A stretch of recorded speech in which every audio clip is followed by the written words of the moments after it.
Hi everyone and welcome to our video for today. I hope that you're all keeping safe and well and that you had a really nice weekend, whatever it is that you did. So we're having a second look at Gideon today. Gideon, who we read about in the book of Judges, chapters 6 to 8 in the Old Testament.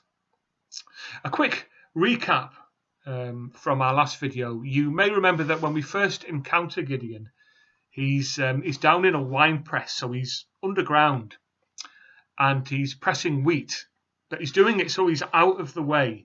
He wants to be hidden away because the Israelites are being harangued and oppressed by the Midianites. So yeah, he's doing his work somewhere where he won't be seen because he's frightened, he's afraid.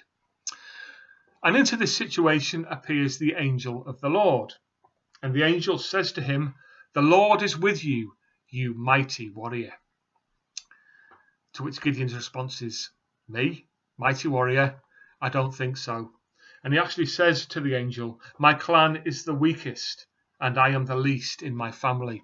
So he obviously doesn't think too much of himself. But the angel persists. He says, "Gideon, you are going to lead the Israelite people to victory over the Midianites." And of course, Gideon's like, again, he's not having it. He's just thinking, what on earth is this that's being said to me? But by hook or by crook, the angel works with Gideon, and eventually Gideon takes that step of faith. Do read Judges chapter 6 to 8 and see how that happens. And indeed, as it turns out, Gideon does indeed lead the Israelite people to freedom from the oppression of the Midianites. But just looking at the first thing that the angel says to Gideon, "The Lord is with you, you mighty warrior." And as it turns out, the angel of the Lord, of course, is right all along. He knows what Gideon is capable of, and he knows what Gideon is going to do. It's Gideon that doesn't know. It's Gideon that's afraid, and it's not until he takes that step of faith that he gets to the point where he can trust the angel of the Lord in what he's calling him to. When he takes that step of faith to lead, as I say, the Israelites to freedom, that he realizes, my goodness me, look what I am capable of. And it's the same for any of us who feel called to serve Christ. Sometimes we might feel that Christ calls us to serve him in ways that are challenging, that might feel a bit beyond us. Let me share with you a bit of testimony. I hope that's okay. Early on in my Christian faith, I got involved in a passion play. I think I'd mentioned to someone at church that I enjoyed doing drama at school. I wasn't a particularly good actor, I wouldn't say. I just enjoyed it. I thought it was fun.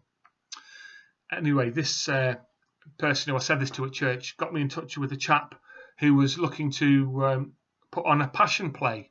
And they were looking for someone in their early 30s, as I was then, to play Jesus in this play. So I thought, oh, that sounds interesting. And of course, it'd be a real privilege to play Jesus. And drama's fun. I've not done any acting for a few years now. So yeah, I'm up for this. Anyway, the chap came round with the script, came round to our house. And I was looking through the script and yeah, thinking, oh, Jesus had a lot to say, didn't he? No bad thing, of course. But I realised that there were a few lines for me to learn. But I thought, I'm still up for it. I thought, yes, I'll come along to the first rehearsal. So along I went, and I was sitting outside. I got there early, sitting outside, and I was feeling relaxed. Felt I was really looking forward to this. Anyway, we went into the rehearsal, and then I met the director, who was a nice lady, but she was from a professional background, and she was incredibly strict. In fact, she was terrifying, I have to be honest. And yeah, that first rehearsal was really, really challenging. I didn't enjoy myself at all. In fact, I couldn't wait to get out of there. And at the end of the night, I remember looking at the script and looking at all these words that suddenly seemed so much more daunting because of the way I was feeling. And I just sat there and I thought, nah, this is beyond me. This is not for me at all. So I left at the end of the night and I said cheerio, and I said, right, as I left, I thought to myself, I'll email the chap and say, thanks, but no thanks. I'm not up for this. And I was biking home in those days, about 20-minute bike ride home. And I got on the bike and I was biking home thinking, right, that's it, yeah, done with that. But then I just felt God giving me a big prompt saying, you're going back next week. And I was like, no, I'm not. Yes, you are, God said. No, I'm not. Yes, you are. And this conversation continued all week to the next rehearsal. And I really did not want to go. But somehow or other, I managed to pluck up the courage to get along to the play. And the next rehearsal was a lot more enjoyable. I think someone might have had a word with the director to say, just lighten up a bit. Anyway, but yeah, and from there on, I engaged with the project. I was always really challenged by it. I always felt really quite nervous about it whenever we did rehearsals. But I saw it through, and then we performed it twice. And yeah, at the end of it, I just felt a real sense of blessing and peace. And above all, I felt the sense of God saying, what did I tell you? Do you remember back at the start when you thought, no, you couldn't do this?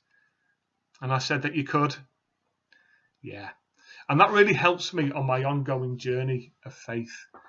In those moments where, again, I get those same feelings where I feel God's asking me to look to something and I'm thinking, oh, goodness me, God, I'm not sure about that. And I just get that sense, of God reminding me of that time when I thought that before. When I thought that, but God knew differently. He knew that it was in me to do this. It was just me that had the doubts. And I find that the more that we step out to meet God when he calls us, the more that we'll realize that God knows best, that God knows more than we do what we are capable of. And that's a really comforting thought when we step out to meet a challenge that we feel that God is setting for us. Anyway, I hope that video was helpful to you as ever. Do keep safe and well, and I look forward to seeing you soon. Take care. Bye.